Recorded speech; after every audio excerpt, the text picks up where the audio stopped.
I have completely lost my mind.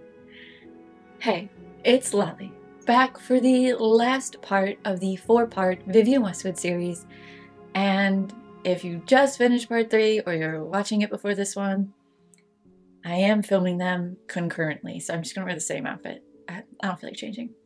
And I'm getting even more emotional now the closer I get to the finale because I've worked so hard on this. But I know I'll do more in the future, so it's cool.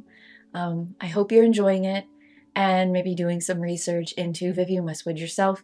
She is a pretty wicked person, and don't forget I've included all of my sources in a Google Doc in the description down below, so you can feel free to check those out as well. Anyway, welcome back to part 4 of the series, and let's get into it.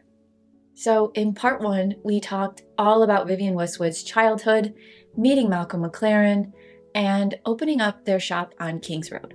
In part 2, we discussed all things sex, Seditionaries, the Sex Pistols, and punk. In part 3, we talked about the deterioration of Malcolm and Vivienne's relationship, nostalgia of mud, and her infamous Pirates and Harris Tweed collections. When we left off, Vivienne Westwood and Giorgio Armani's deal was falling through, and Vivienne had returned to London to debut her Harris Tweed collection. Vivienne was gearing up to get back into the good graces of the Brits by turning up the heat and giving them everything she had. This group of work will come to be known as the Pagan Years, from 1988 to 1991, which includes Britain Must Go Pagan, Time Machine, Civilizade, Voyage to Cythera, and Pagan 5, where her heroes transformed from punks and ragamuffins to Tatler girls who wore clothes that parodied the upper class. She wanted to mock the classism that inflicted British society while also critiquing the agenda of Thatcher politics.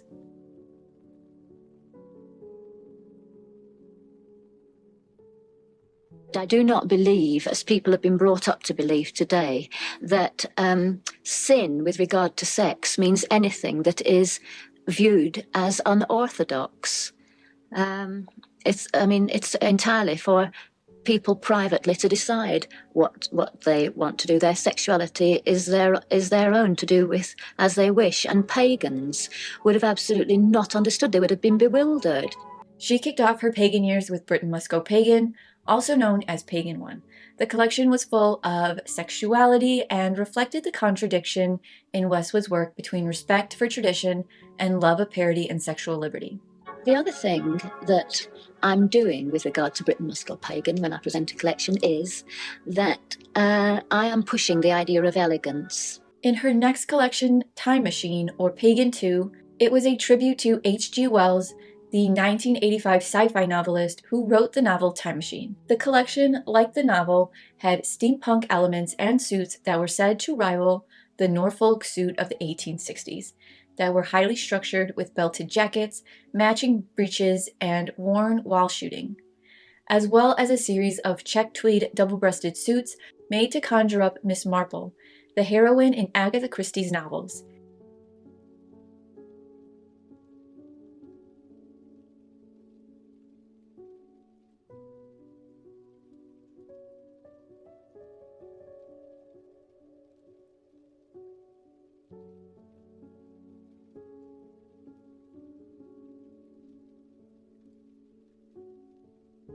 And it was the Time Machine collection that was aired on the now infamous Terry Wogan episode, which I will include for you here.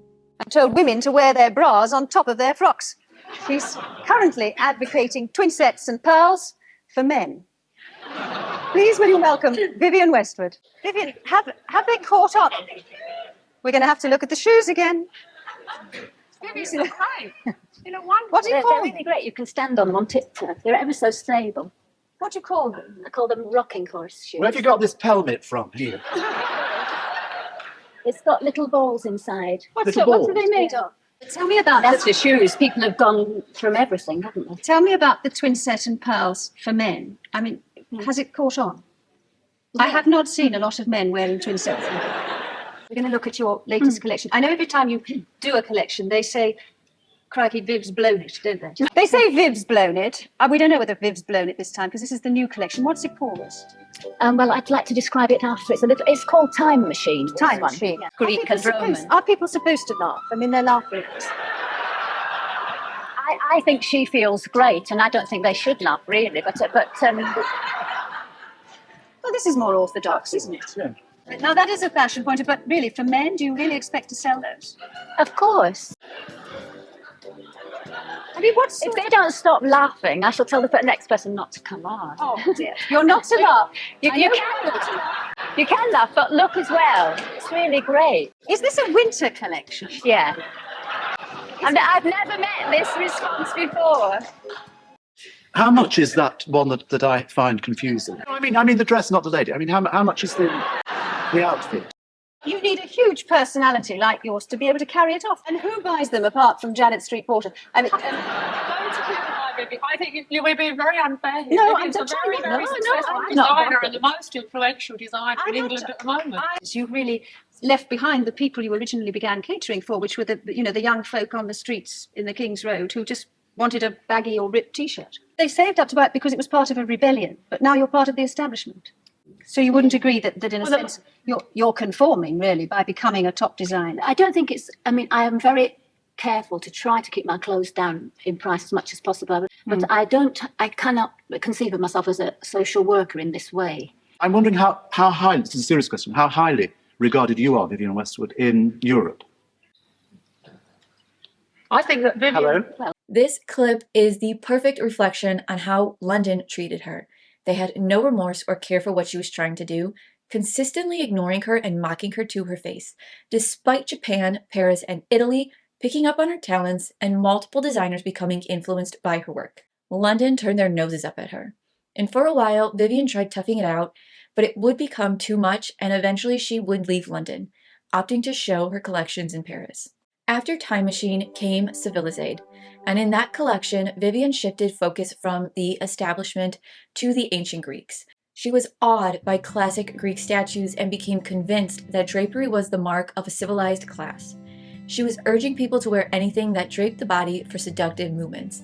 She wanted to transport people to an idyllic past, insisting that everything about this century is wrong and that we need to go back to simpler times when love was something to be continued because now love is simply too orthodox and binding. She was interested more in the pagans and ancient Greeks. And this fascination only deepened in her collection Voyage to Cythera, or Pagan 4, which was named after Watteau's painting for Venus's birthplace.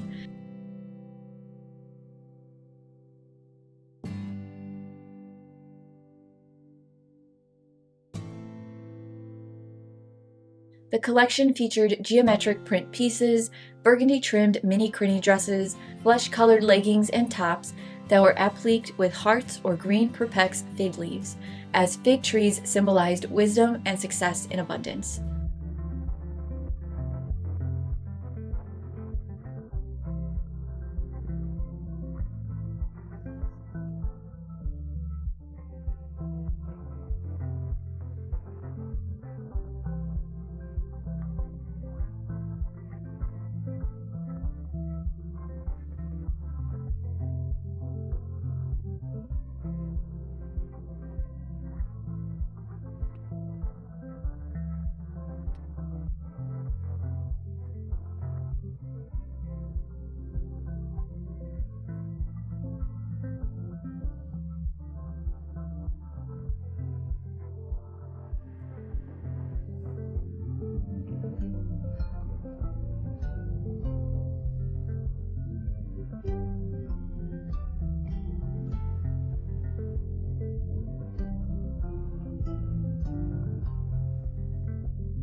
Then came Pagan 5, her last collection in the series, where she printed clothing with erotic Greek figures, like a satyr fornicating with a cloven-hooved beast, and a Medusa-like figure whose head was decorated with phalluses instead of snakes.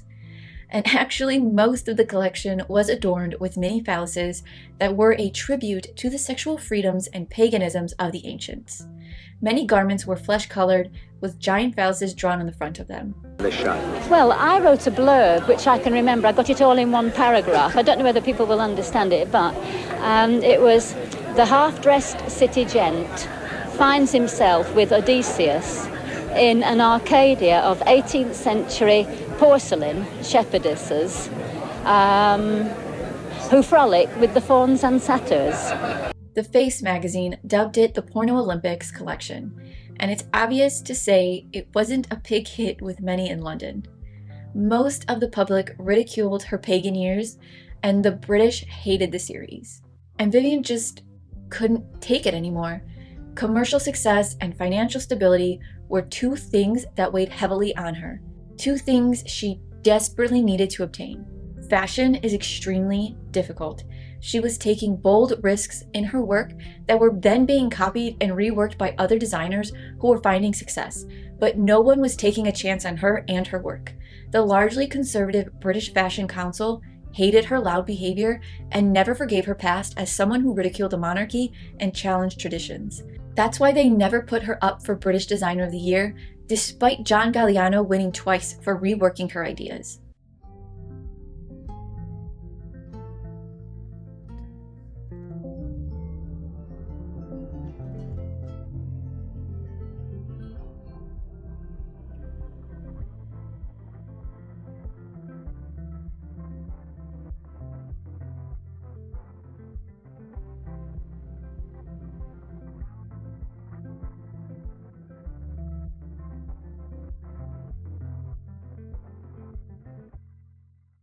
And Vivienne did nothing to help her case, when in April 1989, she shocked the world again when she was photographed looking like an identical twin of former Prime Minister Margaret Thatcher on the cover of Tatler magazine. Vivienne wore a suit that had been ordered by Thatcher but that she had cancelled, along with a string of pearls, a handbag, and lacquered hair. The caption read, "This woman was once a punk." And in the article, she said, "Thatcher was a hypocrite. That's what I put in my head. I thought, there's this child in the hospital bed, and there's the TV camera. I'm going to show the world how much I care." She did not care and used her status as a woman to pretend she did. Vivienne hated Margaret Thatcher, but she did admire her notoriously Tory sense of style, saying she was certainly in her lifetime the best dressed woman. But this cover did nothing to help Vivienne's case with the English public. She was really struggling to maintain a business in London, so, desperate for money, she turned to the one job she could always count on: teaching. Her friend, Jean-Charles de Casaubon-Jacques, helped her get a fashion teaching job at the Vienna Academy of Applied Arts, a 2-year post that she gladly took. So, Casaubon-Jacques got Vivienne the job and actually admitted that he regretted the entire ordeal.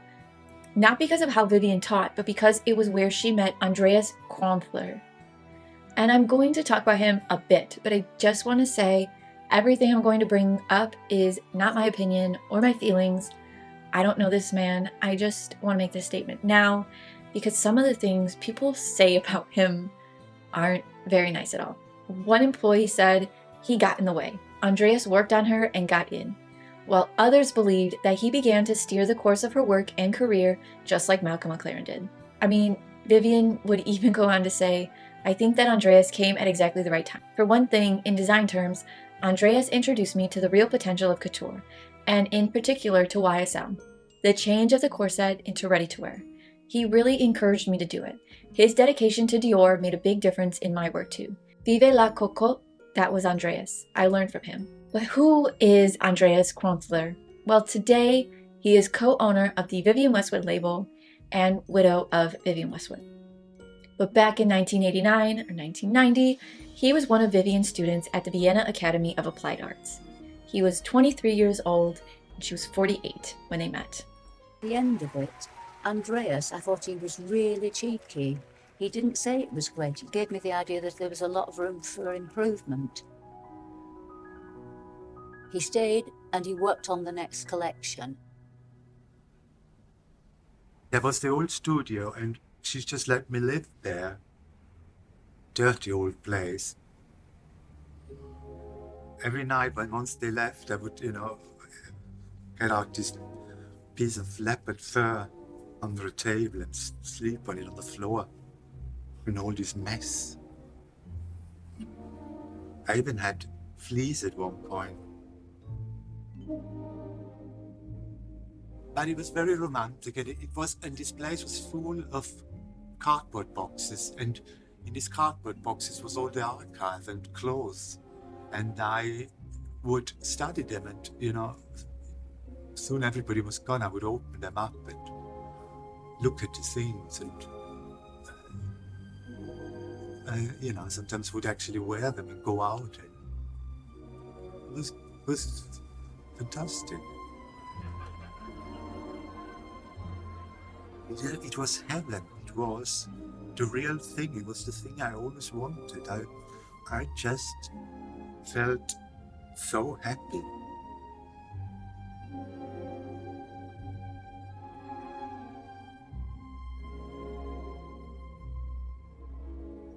I never went back. But he was in love from the moment she walked into the room.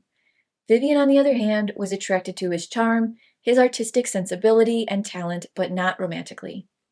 Or so she said. But within weeks, she had offered him a job in one of her studios where he would sleep on the floor and spend his nights rummaging through boxes of archives and clothes, studying them. When she found out he liked her, she said she wouldn't go there. But she did. And soon after, he was living with her. She believed he was a man of civilization and knew more about art than she ever could. This woman is not dumb. I don't know why she believed she was. After the failure of her pagan series, Vivienne sought solace from him. Over time, Andreas would come to be a key player in the label, but I just wanted to give a brief overview because he will come up as we move along in the timeline. Most parts of Vivienne's life didn't feel secure anymore, and she didn't have anyone to really lean on besides Andreas because she never truly developed many friendships in her life. She didn't feel secure in her role. She didn't think she could do the job on her own. What she was making wasn't hitting the mark. It wasn't getting her noticed. Even though her work was inspiring others, London was still ignoring her. After almost 20 years, 10 years professionally, Vivienne still hadn't secured significant wholesale orders or lucrative licensing deals to help stabilize her finances. And she was tired of being broke. She wanted the recognition and status that these other designers had achieved. She wanted more. She was playing for money now. She wasn't messing around. Her next 3 collections were a fusion of historical research, sexiness, and vernacular items like jeans and t-shirts with printed images from painters. Her first collection in this series was Portrait, named for the old master craftsman that Vivienne had drawn inspiration from and whose work was printed onto her fabrics. 18th century French artists like Boucher, Watteau, and Fragonard, whose work depicted classical triste and sensuous delights. The collection was critically and commercially successful. Like Boucher's corsets, she even made huge pearl colliers and drop earrings, as well as fake furs with giant leopard spots. There were platform shoes called the Elevated, and later she would create the Super Elevated. And to keep her childlike, fresh point of view, she created a Care Bear corset.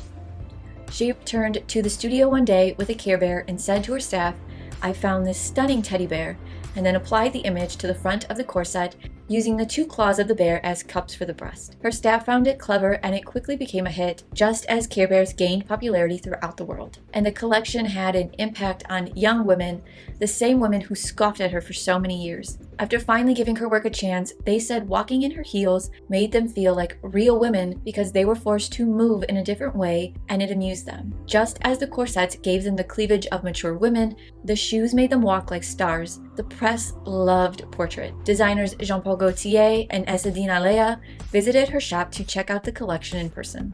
Lagerfeld in 1990, now at Chanel, approached her for a feature in Vogue, and even Gianni Versace was sending her letters.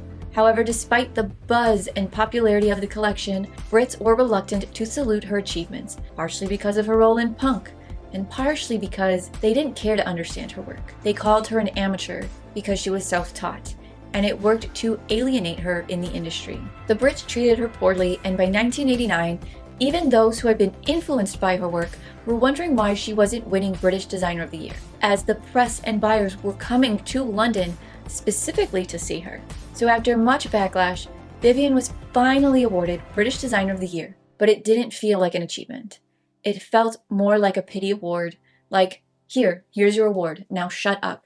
Because winning didn't make up for the constant snubs, prods, pokes, and jokes made at her expense. Well, the winner, Vivienne Westwood. That fashion industry was so against her from day one. They never liked her. And they didn't like to see her kind of come up. You know, it was embarrassing going to those fashion award things where they kept giving out the Designer of the Year to everybody else apart from her. And it's my pleasure to announce that the Designer of the Year is... oh dear, Vivienne Westwood. And in the end, I had to give it to her twice in a row because it was so fucking embarrassing for them. Fashion needs continuity and a naturally designed philosophy, which I don't think she has. Is she good? Not in my opinion. She had been overlooked and made fun of too many times by the Brits, and she felt no loyalty towards them. Here she was trying to prove herself, working with British designers, manufacturers, and textile makers, and the British just kept turning their backs to her. She had nothing left to prove to them, and she wasn't going to listen to them anymore. She was going to do what she wanted to do. Fuck the naysayers. Her next collections were cut and slash and cut slash and pull, named appropriately for the denim and knitted garments that featured symmetrically arranged slashes. The cutting method was inspired by 16th century techniques for pricking and cutting fabrics. Vivienne used the technique during her punk days, but the technique dates back to Germany when mercenary soldiers paraded in robes that had been slashed in battle. It was a style that supposedly made women swoon. Vivienne copied a 1630 English version of the robe, which were made to flaunt one's wealth, in which couturiers pulled the expensive silks of their undergarments through the slashes in a display of contrasted textures and tones, which explains why she used satin, cotton, and denim in the collection. The commercial items included a range of slashed denim jeans and t-shirts, loose white linen shirts, and jackets. She even revived the infamous codpiece, a flap or pouch that is attached to the front of the crotch of a men's trousers to enclose their private parts. The name came from Middle English when cod meant bag or scrotum. It was introduced by medieval men who wore long socks underneath doublets and nothing else in the way of underwear, so the cod piece became that protection barrier.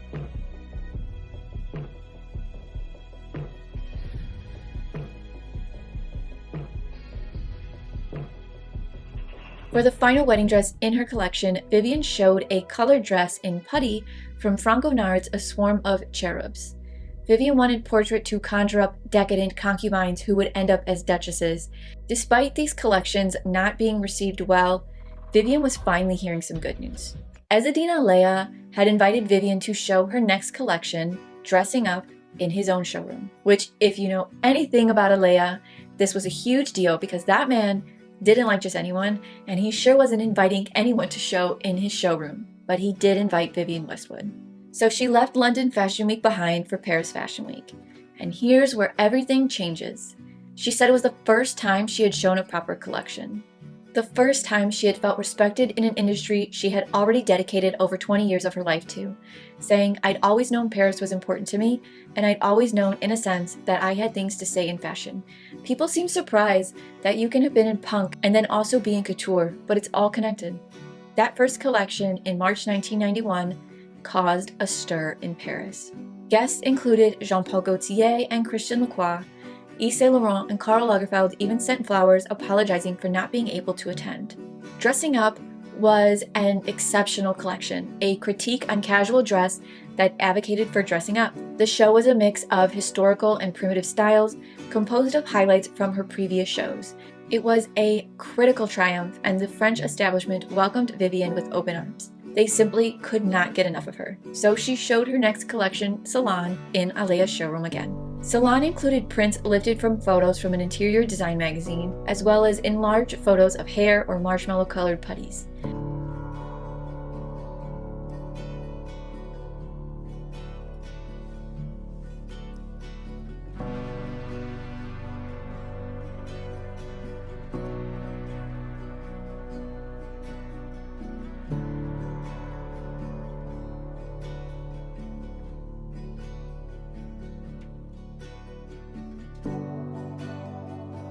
For the finale, Susie Bick came out in a black floor-length tulle ball gown, and Sarah Stockbridge in a white version, clutching roses and wearing a gold chastity belt forged by Andreas' father, who was a blacksmith.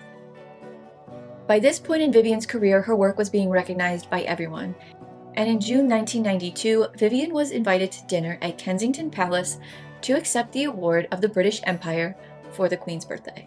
And honestly, I'm not 100% sure what this award is. I did look it up, but I'm American. We don't have this. But she would be awarded this honor again in 2005, and that is what earned her the title of Dame. Again, I don't know what a Dame is, but all hail Dame Vivienne Westwood. But on a more scandalous note, when Vivienne first won the award in 1992, she emerged from Buckingham Palace in an elegant Dior New Look-inspired gray flannel suit with a circle skirt to match, paired with a pillbox hat, gloves, heels, and a pair of fleshy tights, and no undergarments. And I'm talking tights, no underwear. And I know this because as she was leaving, the press started taking photos of her, and to show off a bit, she began to twirl. But because she wasn't wearing anything underneath, the press got some very scandalous photos that they then printed on the cover of every newspaper. And Vivienne was horrified the pictures would ruin her career, but she later claimed that she found out that the Queen found the pictures amusing. And this wouldn't be the only time she was caught nude around royalty, as in June 1992, after being invited to Kensington Palace for the court couture exhibit, Vivienne wore a see-through lace boulet dress with no undergarments of any kind. She claimed she didn't know it was see-through and didn't wear it to shock anyone, but many close to her believe she did this to provoke and garner attention, as that was something that Vivienne loved to do. And it's hard to dispute this because the dress looks see-through. Vivienne might have denounced punk 10 years earlier, but once a punk, always a punk, because to accept her knighthood for becoming a dame, she wore a custom pair of silver devil horns on her head. Then in November 1992, Alea invited Vivienne to present a retrospective in Paris. Susie Menkes summed up Vivienne's design impact as the first but worse. And this pretty much summed up Vivienne's career until this point.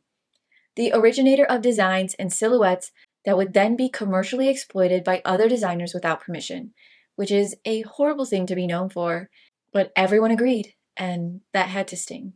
Vivienne knew she needed to prove herself and prove that she wasn't some second-rate designer that other designers could copy. And that is how Anglomania was born. Her fall 1993 collection reflected her passion for traditional English clothing and her growing fascination with royalty. And it was a bold contrast from her early blows at the monarchy, with Vivienne saying, I take something from the past that has a sort of vitality that has never been exploited, like the crinoline, and get very intense. In the end, you do something original because you overlay your own ideas.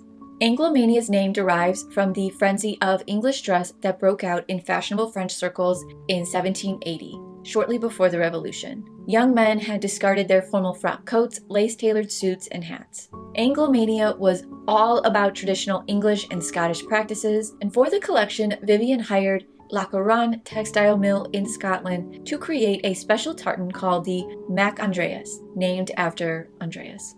The multicolored blue, red, yellow, and pink mix was used to create mini tartan kilt ensembles.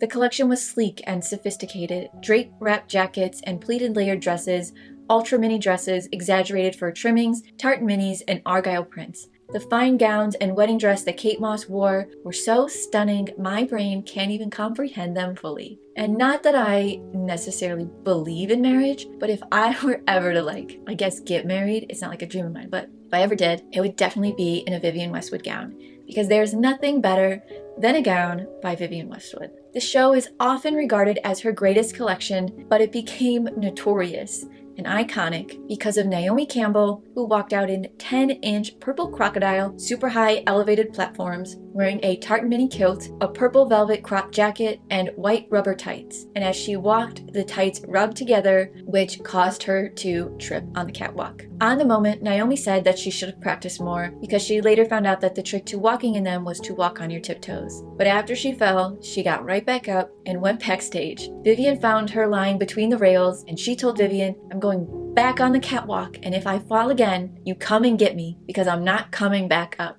so they gave her a stick to keep her balance should she trip up again, but she didn't need it. She walked right back out there and remained upright. And if you look at the video, they actually did remove the white rubber tights, so that's probably why she didn't trip. The next day, Linda Evangelista, Naomi Campbell, Kate Moss, and Christy Turlington were driving around Paris and found newspapers covering her fall on every page. The V&A even placed the platforms in the foyer of their building, and the public flocked to see them. When discussing Anglomania, this is probably the most talked about moment and the most iconic moment in Vivienne Westwood's history. After Anglomania, Vivienne maintained her use of British iconography while exploring France. She will appropriate ideas from the past and adapt them to fit a 20th century audience, culminating in a fusion of British and French styles that feels medieval and modern, like Sofia Coppola's Marie Antoinette and those blue Converse. After Anglomania in December 1993, Vivienne and Andreas got married as he traveled a lot for work. His visa made it difficult for him to get around, and Vivienne actually suggested that he find someone to marry him. But Andreas was like, "We're already dating, babe, so we should get married." And it just confirmed her feelings for him. She stayed, for better or for worse, as they were together until her passing in 2022. He gets things by direct experience, visually, not through words too much, except he's brilliant with words when he bothers. He doesn't speak very often to me. If you go to an art gallery with him, or whatever experience you have with him, he just opens your eyes. You just think, my God, it's so true or so meaningful, whatever he says. It's just so original that you just think, well, I wouldn't know that, would I? Who else ever said such a thing? He is born with the potential to do something that wouldn't ever happen if he'd never been born. And I just think he's just an outrageous phenomenon of power and poetry and human achievement. I just think he's incredible. People who'd worked with me for quite a bit were very suspicious of him, and he had to be careful. And they're thinking, who does he think he is, telling us to do this, that, and the other? But many of her staff, at least back then, worried for her. Andreas openly admitted to being bisexual, but Vivienne had a hard time admitting it to herself. For instance, one newspaper is said to have ran a feature on men in kilts and used a photo of Andreas, but when Vivienne saw it, staff claimed she was furious at the implication Andreas was into men. She told her staff it was all lies, but they didn't believe her and watched her struggle to come to terms with his sexuality and goings-on, because a number of male staff members reported that they had been approached by Andreas sexually. Malcolm McLaren even said, "I don't think it was about love, but about domination." Kasselby-Jacques and Lagerfeld haven't a good thing to say about Andreas. But with respect to Vivienne, she's not a very social being and she needs to have a companion, someone she can dominate. Years later, about their relationship, Andreas said, "She never cared if I got pissed or went out. She wouldn't even ask. She was never interested in these things. Control. It was total freedom. Maybe it was because she knew that I would come home and end up beside her. Perhaps I always just gave her this security." And Vivienne said, "We all nurse certain feelings of jealousy and possession about a partner, but I really don't care with Andreas to the extent that I want him to be happy at all times. No matter what he wants, anything he wants, I won't mind." And in her autobiography, she said, "The mental stimulation is my main reason for staying with Andreas, with my asking, apart from the fact that I'm committed to him and whatever he does, I would stick with Andreas. And the way I see it, he can do whatever he wants. And I don't just mean creatively. I like to think for myself, I am proud, and I am a rebel. So I would never stoop, ever, to expect anything from anybody that they didn't want to give me. I would never, ever demand anything from a man. I wouldn't. That is our arrangement, and I like it. He can always do what he wants. Andreas can do what he likes. There is a wonderful Chinese proverb. If a horse is yours, it will always come back to you. And you've got to understand, Andreas is a horse, a wild horse. I am lucky, blessed, I know, to have someone like Andreas. I couldn't live without him, at work or home. And I've never been interested, I've never worried what he's up to or anything. I let him go, not let him. I mean, he goes on holiday by himself." Vivienne found Andreas's work thought-provoking and otherworldly. She even credited her success of Anglomania to the help of Andreas, and over time she would give him more and more freedom with the collections, while her staff watched in shock. But I really like Vivienne, the person. I don't know why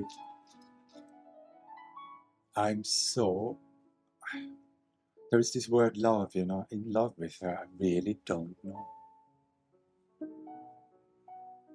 I really don't know. I don't know. Is it, they speak about the love of your life, and I don't know. Was it lucky? Was it not lucky? I don't know. That's what we've been waiting for. Who's this? The salespeople. I don't know where the salespeople are. Who sells this collection? Anyway, last season we did it ourselves, and they probably expected us to do it again, so that's Anyway, what I really love the feeling of poverty about these things, the neutral colour, and it's not in your face, it's just the woman. It's crazy. One employee said, "He's creepy, Andreas. She does think he's talented. She adores him, and he's insinuated himself into everything and is taking over. He's getting everything out of it that he can." And her fabric supplier, who worked with her closely, said, "I do see Andreas having more influence to the detriment of the collections. It's a shame." They believed Andreas began to formulate his own interpretations of her work, reproducing her bondage trousers, slogan t-shirts, pirate shirts, tweeds, and witches knitwear. And Vivienne believed these reproductions were grandeur, but they weren't shocking editors like they used to. One critic wrote, "With Andreas, her work is now not interesting. I went to the last show. It was so bad." They all claimed all Andreas did was change the tartan tweets around. And while many claim Andreas was a silent partner in her work for decades, that's simply not true. One friend remembers in 1996, right before she was about to present a collection, the friend asked her what the collection was about. And Vivienne replied, "I don't know, Andreas is doing it." Now, regardless of people's beliefs, Andreas was dedicated to the development of the company. He oversaw production, and he did put in the work. I just want to include what others thought so we can get the full picture. I don't think he could be as bad of a guy as everyone makes him out to be, but there was a lot people had to say about him, and it wasn't very nice. Personally, I don't particularly care about the inner workings of their relationship. Nevertheless, in October 1993, Vivienne presented Cafe Society, a collection that Andreas had a heavy hand in, a decadent and theatrical collection with an emphasis on satirical and historical breakdowns of conventions, with Vivienne saying, "I've always had a political agenda. I've used fashion to challenge the status quo." And as was required for the time period, the model's long hair was curled and twisted into buns or updos, and wore English Elizabethan couture gowns with Victorian bustles and Rococo jackets covered in tulle. Kate Moss even walked out naked, safely with her arms crossed over her chest, while eating a Magnum ice cream bar and wearing an ultra mini crinny skirt. Vivienne described the skirt as a combination of representing a myth of restriction and encumbrance in women's dress and an equally dubious myth of liberation. The following season, On Liberty exemplified Vivienne's preoccupation with historical costume and cod philosophy. Inspired by equestrian clothing and British humor, the collection that would inspire Kawakobo's Lumps and Bumps collection, with exaggerated burlesque proportions. I think that this show is probably the best show I've ever done. I think it is. And I've done something that nobody's done for a long time, which is to really do a silhouette that is very, very strong indeed, that changes the shape of women. It's almost like a sort of new form of very feminine power dressing with very, very big hips.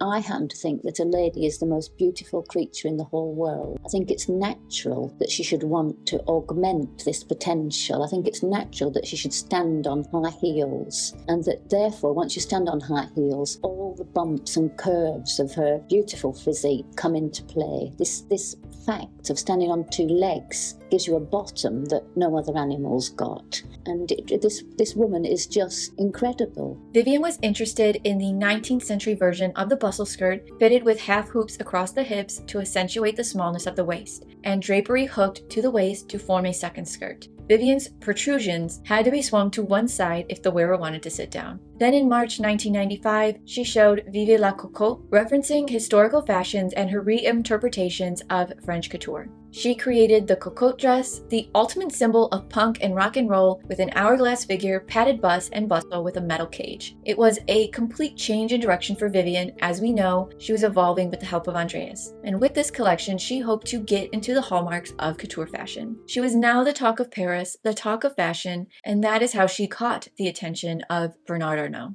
See, around this time, Bernard Arnault LVMH was looking for a new creative director at Dior, and Vivienne hoped they were looking at her. And they were, kinda, I think. She was among a group of designers invited to create their own versions of iconic Louis Vuitton pieces for their 100th birthday. She was asked among a group of designers including Ezzedine Alea, Manolo Blahnik, Romeo Gigli, Helmut Lang, Isaac Mizrahi, and Sevilla. And it's heavily suspected that these projects were their resume for the job. I think either at Dior or Givenchy. Either way, Vivienne was on the short list to being offered a job. But rumor has it, Arnault was not inspired by any of their designs and instead gave the Dior gig to John Galliano and hired Alexander McQueen for Givenchy. And when Vivienne found out, she was furious. When the news broke, her staff said they didn't see her for a week. And when Galliano put out his first collection at Dior, she had had enough. She publicly attacked him for copying her. John Galliano was heavily inspired by Vivienne Westwood's approach to fashion from a very young age. His graduate collection from Central St. Martin's was actually based on Les Incroyables and Vivienne's pirate collection. And for years after, he took direct inspiration from her work to a point where it was obvious to everyone. Vivienne said, "It's funny, and I'll tell you this, and I shouldn't, but John Galliano at that time, he was such a fan of me and he copied the clothes very closely. And I know this because he used to come into the shop, and I went with a friend of mine in Paris to see John's show, and she loved it. And rightly, so did I. But that's because it was my show from the year before. I just thought, well, fashion, it's really weird, but it is weird. People wrote that I was unwearable, but then there it all was the next season and the one after that, copied by others, sold for much more money with much more backing. I don't know. And that upset me at the time. Definitely it did. But it was weird and it was undermining." John Galliano made career wins off of her work, and Vivienne just had to sit there on the sidelines and watch his success grow, because despite how outrageous his work was less radical and more commercialized than Vivienne's. But the real difference between John Galliano and Vivienne Westwood was that she sourced her own inspirations and dedicated time to research, while John Galliano used his skill and the skill of his atelier teams to recreate her designs to be more commercial. Commercialization is key in fashion, and Galliano has always done a great job of exploiting that talent of translating runway to ready-to-wear. But Vivienne hated it, and understandably, I get why. She longed to savor the fame, prestige, and challenge that came with being a creative director of a big house. But there are those that say she lost out for 3 reasons. 1, her creative originality came from copying past costumes and historic dresses, and the modern world believed she now had little to do with high fashion because her work seemed outdated and theatrical. But this I don't believe, because John Galliano made his career on his theatrics, as did many other designers, including Alexander McQueen, over the next decade or so. So I don't believe this. Number 2, many believed she was no longer newsworthy, her work was becoming stagnant and typical, which, again, I don't know how much of this I believe, because her collections still vary pretty much every season, and so many were still copying her work every season. And number 3, many regarded Vivienne's arrogance as insufferable, describing her as prickly and difficult. Many felt she would have made a troublesome employee incapable of adapting to the rules of a large conglomerate like Louis Vuitton, Dior, or Givenchy. With one person saying Vivienne was not malleable, she was extremely assertive, and her mood swung from egomaniac to a total lack of self-confidence, and that made her hard to deal with. And this argument pisses me off the most, because why are women always boiled down to their emotions? Just because she has emotions and isn't a computer-generated, emotionless woman, she's crazy. She's troublesome, when men can literally get away with anything. John Galliano was a nightmare at Dior, a literal nightmare. So I really don't want to hear how difficult her personality was. But sadly,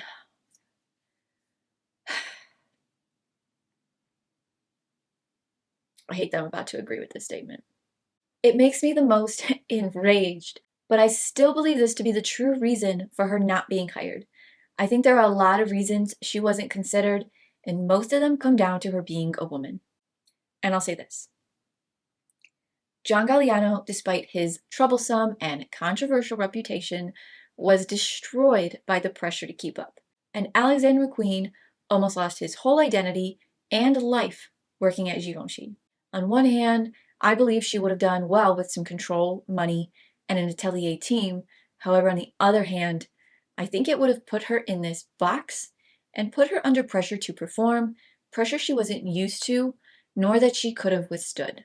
But I don't think John Galliano is solely to blame in all of this. Everyone copies everyone in fashion.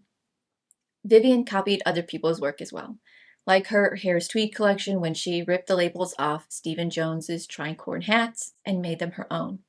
She also did it with Claire Boyd, a knitwear designer who created a graduation collection full of slashed knitwear and raised nipples, work that Vivienne would go on to replicate for her 1979 Witches collection. But what I really think hurt Vivienne was just how successful John Galliano's work was, considering how similar it was to her own. And yet the British loved him, drowned him with attention, recognition, and money that Vivienne could only dream of. And that's the thing, is like, LVMH didn't need to hire another John Galliano. They already had one, under their control. They didn't need her. They wanted someone they could control, someone they could mold, and Vivienne Westwood was never going to be that. I'm getting like all riled up. It's crazy. At the turn of the century, Vivienne was onto a new era. She left hourglass silhouettes and French adornment for androgynous cuts. Vivienne, alongside Andreas, explored the concept of sexuality and gender identity. Her work until 2003 saw the return of punk-inspired looks with dynamic cuts and direct socio-political messaging. During this time, Andreas started taking over most of the workload, while Vivienne directed her attention and time elsewhere, becoming increasingly vocal in political activism and social justice, which would become the foundation for her icon status with the youth yet again. In March 2002, Vivienne debuted Anglophilia, a return to the historical imagery she loved, reworked for the new millennia. She reinterpreted the crumpled silk dress of Madame de Pompadour in a painting by François Bouchot. The collection featured argyle knit tights, cape dresses with narrow and draped silhouettes, billowing sleeves, and the infamous pink argyle knit top and knee-high socks seen in the Lizzie McGuire movie. And I love Lizzie McGuire. Soon after, in around 2003, people began seeking out original Westwood McLaren designs. Vivienne was even seeking out a few of her old pieces that she didn't have records of. And what really jolted her career was being featured in Sex and the City. Carrie Bradshaw, or Sarah Jessica Parker, wore many famous Westwood pieces, including her infamous bustle skirt in green. And in the first movie, Sarah Jessica Parker insisted that her character Carrie be married in an iconic Westwood dress, which was a surprise to everyone, including Vivienne. The dress caused such a stir that Vivienne actually produced the dress and made them available for people to purchase, and they sold out within hours. Then in 2009, Pharrell wore her buffalo hat, and he would wear it again in 2014. The buffalo hat was released in the early 80s, but Pharrell bought it from the World's End shop on a whim, not knowing much about it. The hat caused a resurgence of Westwood on the internet, and eventually Pharrell sold the hat to Arby's because of how closely it resembled their logo. So Arby's owns vintage Vivienne Westwood, which is pretty iconic. Then in March 2015, she showed her fall 2015 collection, Unisex Time to Act, a collection about inclusion with tailored suits, androgynous looks, hooded capes, and floral long dresses. They had Gwendolyn Christie of Game of Thrones as the face of the collection. Vivienne actually met her and was so impressed she knew she had to be in the show. So Vivienne asked Andreas to invite Gwendolyn, and he was quite cross with her, with Andreas saying, "I have to look at her before deciding. I don't know." He was worried they wouldn't be able to fit her into the clothes, which is idiotic to even say because she was getting custom pieces. The whole collection was about inclusivity, and he was worried she wouldn't fit in his clothes. How infuriating. He further went on to say, "She really is very, very unusually tall. A big girl, you know? I was a bit insecure, but in the end, after a week thinking, we did it." Just say the collection was an act or only for a certain group of people and be done with it. But don't sit here and say you might not be able to fit her into the clothes because she is an unusually big woman. If you want to work with her, figure it out. Don't make excuses and be a designer. I'm riled up again. On a much funnier note, I just want to point out that while Gwendolyn Christie has been on a few runways, I find it odd that she was just recently brought out by none other than John Galliano for Margiela. And I'm not saying anything or insinuating anything, but it is odd. Once a copycat, always a copycat. Then in 2022, she introduced Andreas for Westwood, which sounds confusing because we all know he has been signing under Westwood for years. Vivienne said, over the years, Andreas has taken on ever more responsibility, and I wish this fact to be reflected in public perception. Andreas said, I have designed for Vivienne for more than 25 years. To add my name is to emphasize and clarify the differences between our lines. It is not a big change to the way we work, but it will bring a new direction, and I am happy and excited for the future. The role of fashion is to entertain, it's to enhance. No, it's to enhance life, you know, it's there to make life more livable. It's important for me to tell people that Andreas does his own collection and I hardly get involved. He insists on calling it Andreas Krontaler for Vivienne Westwood, but I don't mind him doing that because we do sell it through Vivienne Westwood, and apart from which, our work together is really the basis of his work as well. He does what he really wants to do. He doesn't design to sell something. He wants to discover what he needs to do. Everything I ask you was not done. This I don't care.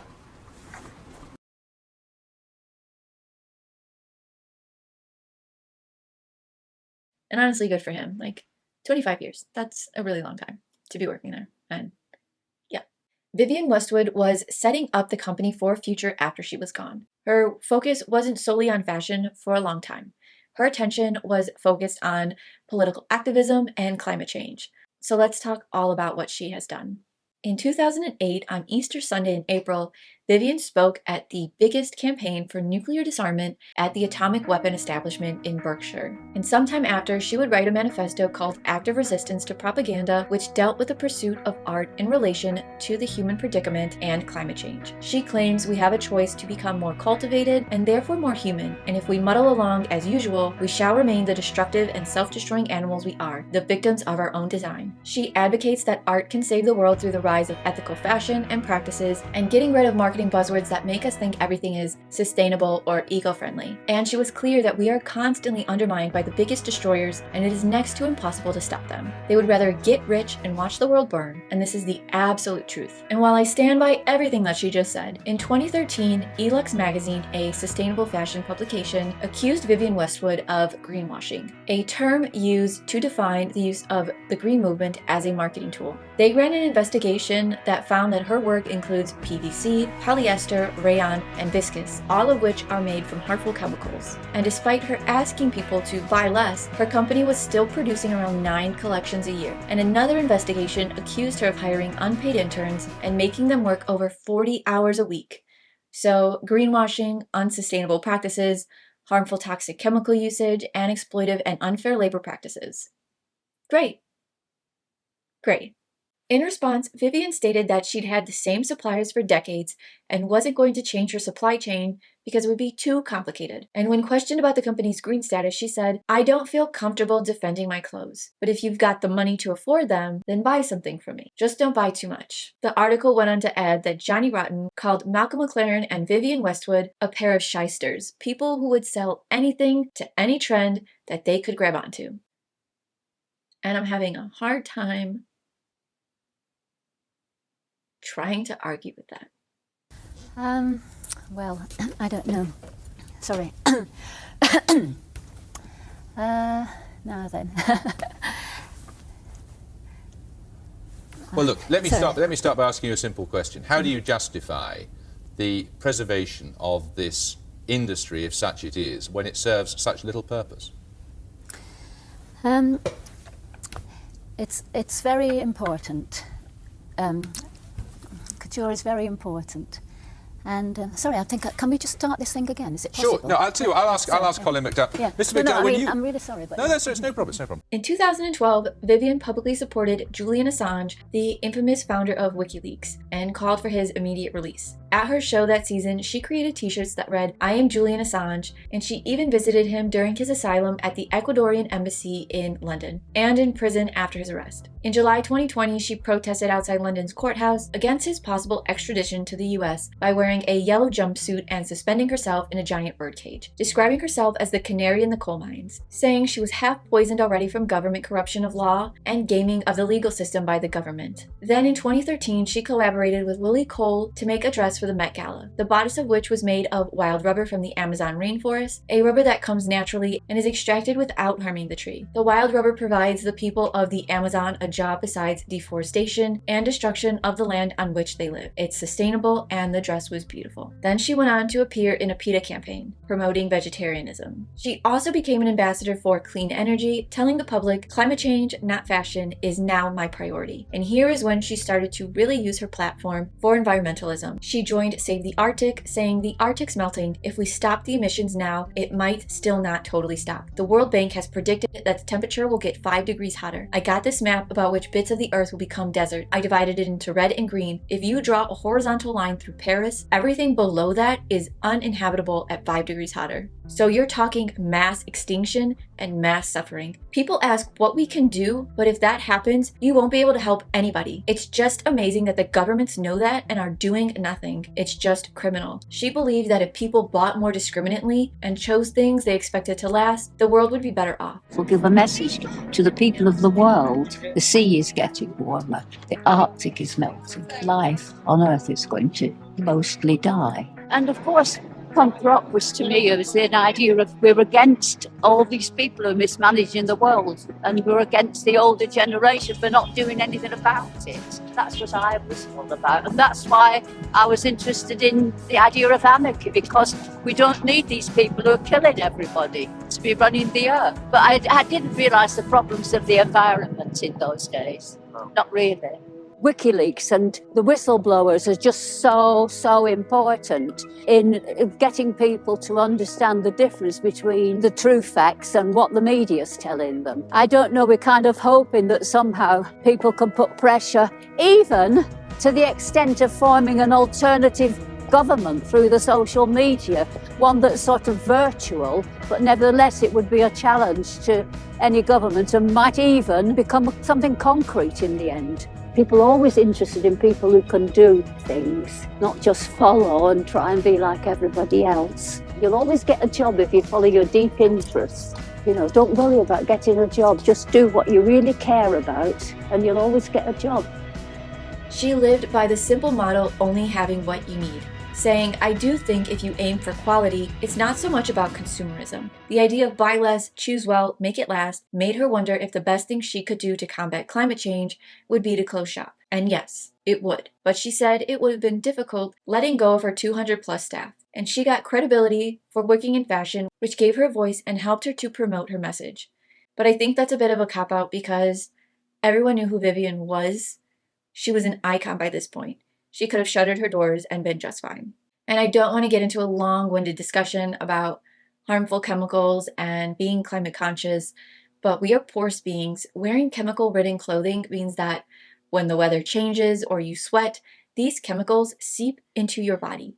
We have to start somewhere, and we had to start like a year ago. We can truly change so much if we stand together, if we fight back. Huge companies can't keep getting away with playing with our lives. They've already proven they don't care about us. So stop giving them your money. Make them hurt. I am being so serious right now. And I really shouldn't get into this right now because I'll literally go on a rant for like an hour. Climate change is real. Stop buying things because they're trendy. I don't want to see that you've bought 25 Stanleys. You only need one water bottle. The whole point is to be reusable. Consumerism has us trapped. Get out of it. You are not a mouse on a wheel. Start being your own person. And let's get back to the story. Vivienne Westwood. Vivienne Westwood, who turned the tables on the fashion industry and fought to kill the machine that is destroying us. Capitalism, the government, billionaires, and corporate greed. The people who have stolen everything from us. Universal health care, education, affordable housing, and so much more. With Vivienne saying, I'd like to tell you my idea of imitation. It's when we jump outside ourselves, leave our own preoccupations and ego behind, and see things through others' eyes. Know what it feels like to be someone else. Empathy, kindness. I like to think that everything we know has its source in human kindness. And that might be her childlike view on the world coming through, but one thing's for sure, Vivienne Westwood has shown you can be a dreamer and work in fashion. But despite all of her achievements, Vivienne Westwood wasn't interested in becoming an icon, and in general didn't care about most things. She said that when she died, no one would remember her, and she was okay with that. She knew that the business would go on with Andreas, but she wished to save the world. She wanted the next generation to get a life, so much so it became her slogan, get a life. But we can't have a life if we don't fight for it.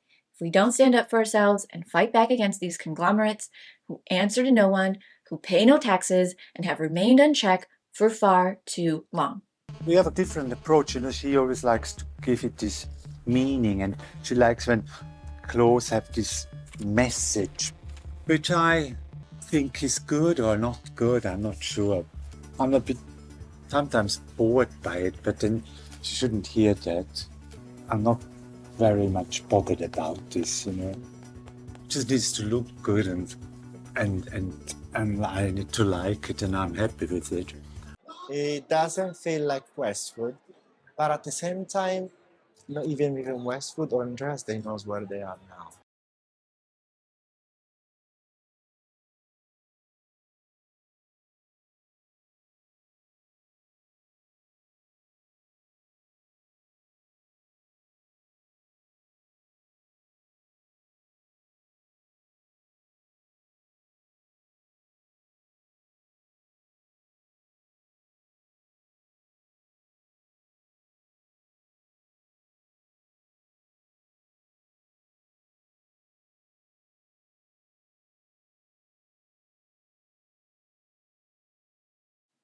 And I will argue that people will remember her based on everything we've seen.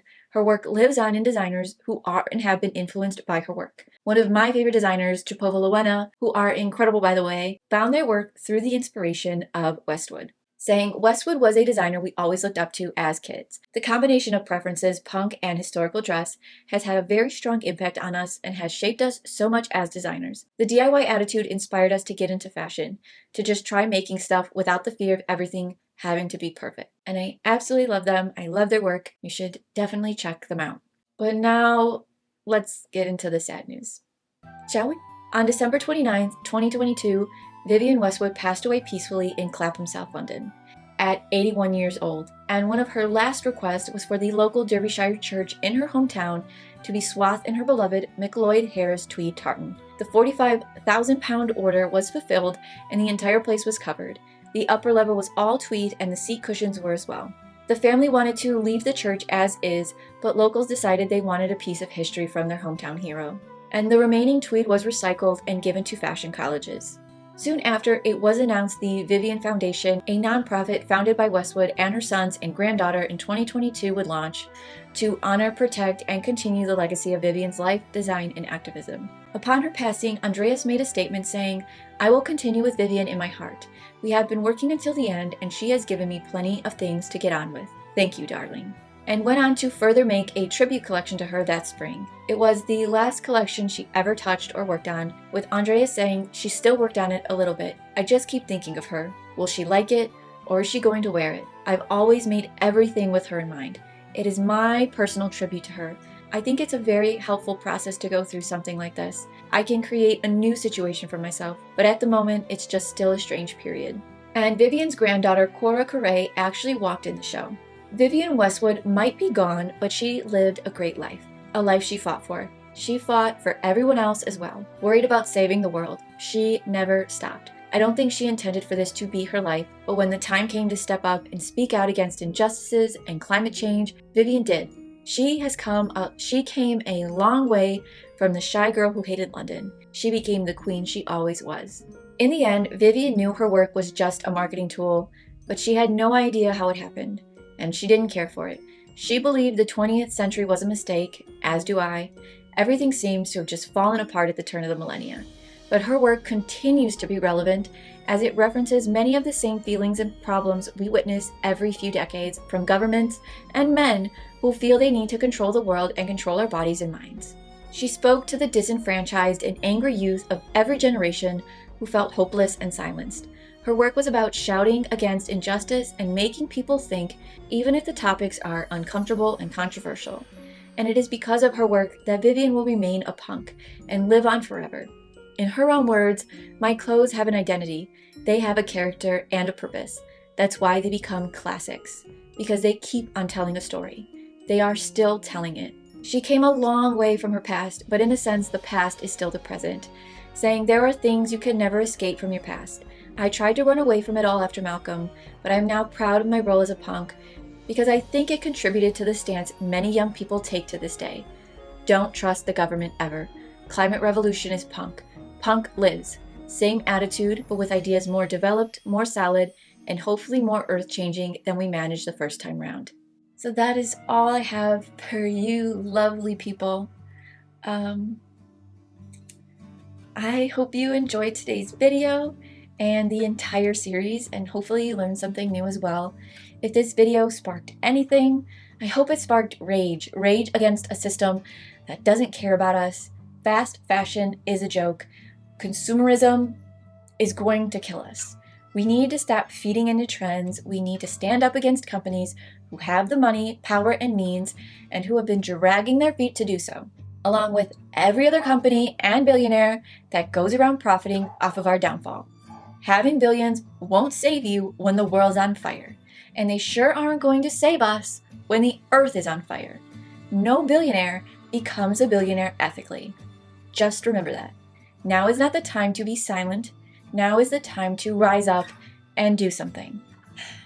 And with that, I leave you to ponder. But again, I hope you enjoyed this video and the series, and as always, I would love to hear what you have to say in the comments. If you have anything to add or anything you're thinking about, please do so. It makes me so happy when people interact, and I don't know, let's all just try to be a little bit kinder to each other. The world is hard, it's tough out here, and it takes literally nothing to be kind. So go get a life, and I'll see you for the next one. Bye. Did you see my shirt? Did I show the shirt at all? Can you see it? Yeah, wait, oh. Look at that. I'm wearing it.